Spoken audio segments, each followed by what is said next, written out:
রামিসা হত্যার বিচারটা জনগণ জনসম্মুখে চায়।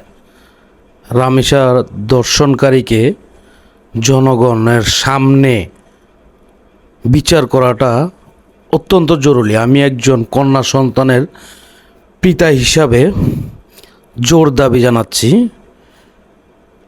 তার বিচারটা জনসম্মুখে হওয়া উচিত। এমনভাবে বিচারটা হওয়া উচিত, সে যেভাবে রামিসাকে হত্যা করছে, গলা কেটে, মাথা কেটে, হাত কেটে, ঠিক সেভাবেই প্রত্যেক 10 মিনিট পর পর তার একটা অঙ্গ কাটা দরকার, জনসম্মুখে তাও। কেননা ডাক্তারকে বলতে হবে সে যাতে না মরে। 10 মিনিট পর পর তার এক একটা অঙ্গ কাটা হবে, কিন্তু সে মরবে না। এইভাবে বিচারটা চাই জনগণ। সব সময় আইনের দোহাই দেখায়েন না মহামান্য রাষ্ট্রপ্রধান এবং যারা আমাদের দেশের মান্যগণ্য প্রধান ব্যক্তিরা, সবসময় আইনের দোহাই দেখাইতে হয় না। লোকচক্ষুর আড়ালে কত কিছুই তো হচ্ছে। একটা দর্শনকারীর বিচারই হোক লোকচক্ষুর আড়ালে এবং লোকচক্ষুর সামনে, জনগণের সামনে, এতে আরও 100-200 কয়েক হাজার দর্শনকারী সতর্ক হয়ে যাবে।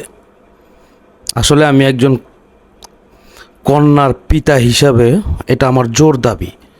আপনারাও দাবি করুন। আজকে রামিসা, তারপরে যে কয়েক বছরখানিক আগে মাগুরাতে একটা আসিয়া সম্ভবত নাম, এখনও কি তার বিচার হয়েছে?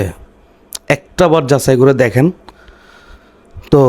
আপনাদেরও কন্যা সন্তান আছে, কন্যা সন্তানের নিরাপত্তার স্বার্থে অন্তত কয়েকটা বিচার জনসম্মুখে হওয়া প্রয়োজন, জরুরি।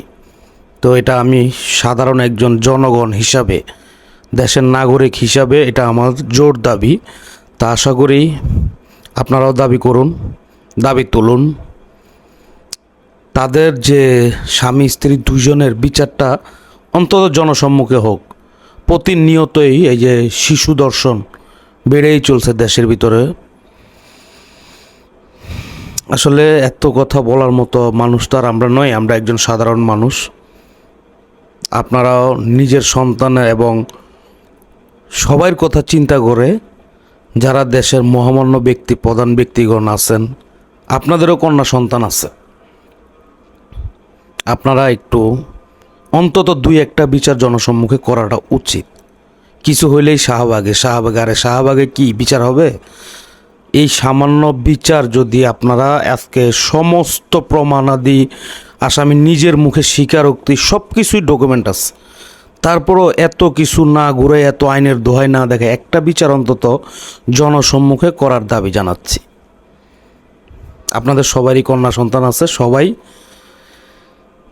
এই জিনিসটা মাথায় রাখবেন যে আমার সন্তান পাশের ফ্ল্যাটে যাইতেই পারে, যাতে কেউ শিশুদের দিকে, নারীদের দিকে চোখ তুলে তাকানোর সাহস না পায়। সেজন্য অন্তত 2-3টা বিচার জনসম্মুখে করুন, জোর দাবি জানাচ্ছি মহামান্য মহামান্য প্রধানমন্ত্রী, মহামান্য বিচারপতি, মহামান্য রাষ্ট্রপতি, সবার কাছে। অন্তত 2-4টা বিচার হয়ে গেলে, কত মাটারিত হচ্ছে দেশে, কত খুন খারাপি হচ্ছে, কত ছিনতাই হচ্ছে, কত মানুষ মারা যাচ্ছে না, কিন্তু এরা তো দোষী সাব্যস্ত, নিজের মুখে দোষ স্বীকার করছে। 2-4টা বিচার জনসম্মুখে করুন। আমরা আপনাদেরকে সিলট জানাই সবসময়। আপনারা মহামান্য প্রধানমন্ত্রী, মহামান্য রাষ্ট্রপতি, সবার প্রতি আমাদের সম্মান আরও বেড়ে যাবে। মহামান্য প্রধানমন্ত্রী এবং মহামান্য যে আইন বিভাগের প্রধান যারা আছেন, আপনাদের সবার প্রতি রামিসার বাবা যে চ্যালেঞ্জ ছুড়ে দিয়েছে, যে উনি বলেছেন যে আমার মেয়ের বিচার হবে না, আপনারা ইসলামে লিখিত নিয়ে যান, আমার মেয়ের বিচার হবে না, তারপরও কি আপনারা চুপ থাকবেন? আপনাদের সবারই কন্যা সন্তান আছে। তো আমি মনে করি যে আপনাদের এই কথার পরে, রামিসার বাবার এই কথার পরে সবারই বিবেক জাগ্রত হওয়া দরকার। আইন এত কঠিন নয়।